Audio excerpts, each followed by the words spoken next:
ndasuhuza cyane abatwumva kuri iyi sheni yacu ya Kimeza Miryango.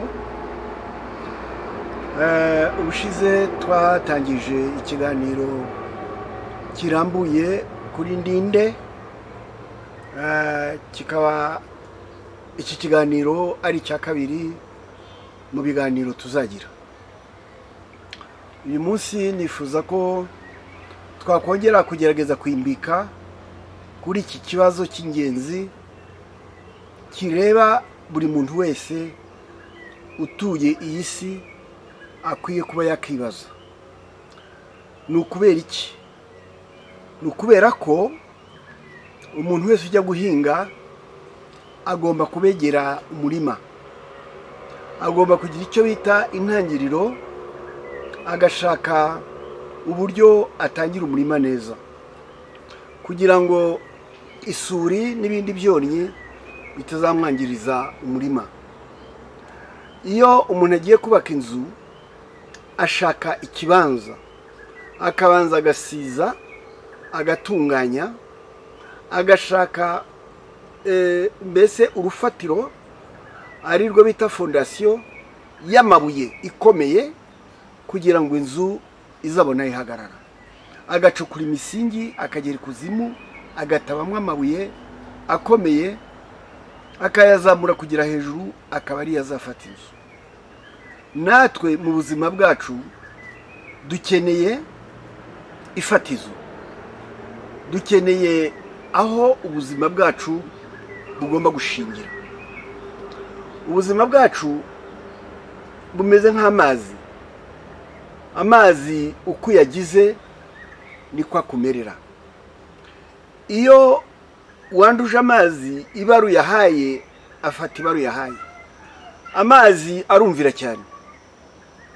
Iyo ushatse kuyatekesha urayatekesha, arakumvira. Iyo ushatse kuyiyuhagira arakubwira ati rwose nyiyuhagira, hatera amahane. Iyo ushatse kuyameshesha urayameshesha. Iyo ushatse kuyanywa, iyo ushatse kuyamena, iyo ushatse kugira icyo yakoresha cyose, amazi ntabwo yanga. Ni kimwe n'ubuzima rero. Ubuzima bwacu biterwa n'uko bugenje. Aho rero igituma twibanda kuri iki kibazo cya Ndinde nuko ariyo suka isize ikibanza cy'ubuzima bugomba gushingiraho. Kuvuga ngo Ndinde ni ugushaka kwimenya. Uko kwimenya, iyo umaze kumenya uwo uri we, niho ubuzima buba bubonye aho buzahagarara. Naho iyo utiyizi urajahagurika, utwarwa n'ibije byose. Murabona dukikijwe n'imiryango, dukikijwe n'ibyo za leta zidusaba, dukikije n'ibyo amadini adusaba, dukikijwe n'ibyo abaturanyi n'abandi bantu badusaba, abo dufatanije kubaho. Ibyo byose nta kindi bibereyeho uretse kugira ngo bidufashe kwimenya, cyane cyane ibidukikije. Murabona hari ibimera, hakaba amabuye, urwunge rw'amabuye n'imiryango y'amabuye myinshi, hakaba inyamaswa, hakaba n'udukoko dutoya, twose tudufitiye akamaro. Burya nimubona isazi igurutse ntimugapfe kuyamagana kuko hari impamvu iri hariya. Umubu utambutse hari impamvu hari. Icyo giti kihameze, ibyo bintu byose dukwiye kuba twubaha nuko bidufitiye akamaro. Murabizi neza ko umwuka duhumeka uturuka mu biti, uyungururwa n'ibiti, bikawurekura tukawuhumeka. Natwe uwo duhumetse tugaruye nabyo bikawufata. Hagati aho rero turi magirirane n'ibiti.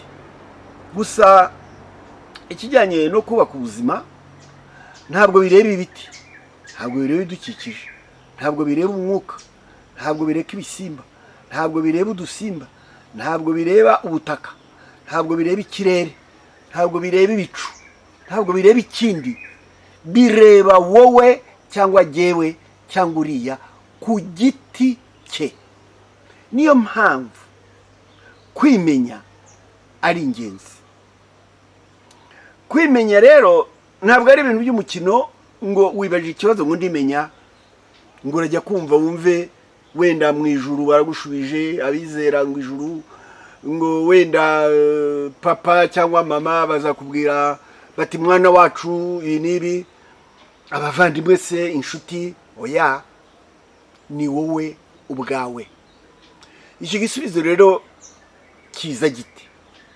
Igisubizo ntabwo kiza kirukanka nk'umwarimu ubajije umunyeshuri, ntabwo kiza nk'umuntu mukuru ubajije uwaruta, ntabwo kiza nk'umutegetsi utanze ikibazo abaza umuturage cyangwa abaza umukozi cyangwa se ubaza umukozi wo mu rugo. Oya, ni ikintu gifata igihe, kiza gahoro gahoro, igisubizo ukazakigeraho witonze.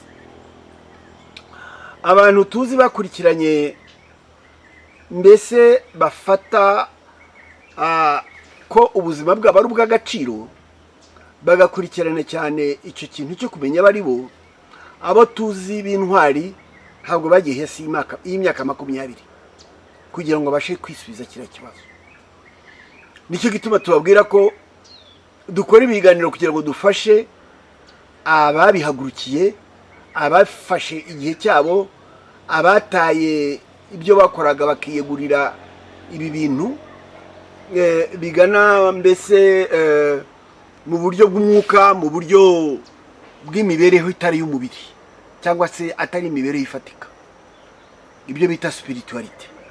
Ni ukuvuga ibintu bidafatika, ibintu bitagaragara. Ndashaka rero kubabwira ko iyi nyundo cyangwa se iyi suka ya ndinde y'iki kibazo ari ibuye rikomeye cyane umuntu yubakiraho, kandi rikagushyira mu nzira nziza yo kwibaza. Bishaka ko igihe kinini wakakunze kuba uri wenyine. Inzira yo kuba wenyine ni inzira yo kwiherera, ni inzira yo kwibaza nk'uko twabibonye muri video ishize, ni inzira yo kwihweza ukibaza ibibazo byimbitse kandi bifite agaciro, ugategereza wizeye yuko igisubizo kizaza. Bifata igihe kinini, ariko muri icyo gihe kinini hari ibikezikezi bitangira kuza, ukabona ibimenyetso bishaka kukubwira yuko uriwe ariyo nzira yonyine izakugeza ku munezero, ku mahoro. Ndavuga amahoro yo mu mutima, ntabwo mvuga amahoro y'uwarariye, ntabwo mvuga amahoro y'uwambaye neza, ntabwo mvuga amahoro y'ubutunzi bwa bundi twirukankira cyangwa se iby'amafaranga. Oya, ni amahoro yo mu mutima no kubutekanye muri wowe. Ahangaha rero ndagira ngo menyeshe abashobora kutubaza ibibazo ko bajya batwandikira hasi muri komanteri mu byo bashobora kutwunguramo, tujye tubisangira, tugerageze kubyumvikanaho, tugerageze guhugurana n'undi wabazi iki kibazo na cya kindi cya kabiri, impamvu uri hano uriho, byose tukagenda tubihanamo ibitekerezo. Ndagira ngo rero aba barafashe umugambi twajya tujyana n'abarambiye cyane, mbe mpini ahangaha. Ndakeka ko icyo nashaka kuvugana kivuze kijyanye n'ikibanza cyo kubakaho, kijyanye na fondasiyo y'amabuye yo kubakiraho ubuzima bwacu. Aha rero nta muntu n'umwe udashaka umunezero, nta n'umwe udashaka amahoro, nta n'umwe udashaka ituze ryo mu mutima. Bizatuma abantu dutangira gutekana, nubwo isi dutuye itatworoheye. Ibidushuka ni byinshi, ibiturwanya ni byinshi, biturangaza ni byinshi, n'ibibazo bigenda by'urudaca bigenda byiyongera. murakoze. Ndagira ngo tuzongere kuri video y'ubutaha. Murakoze.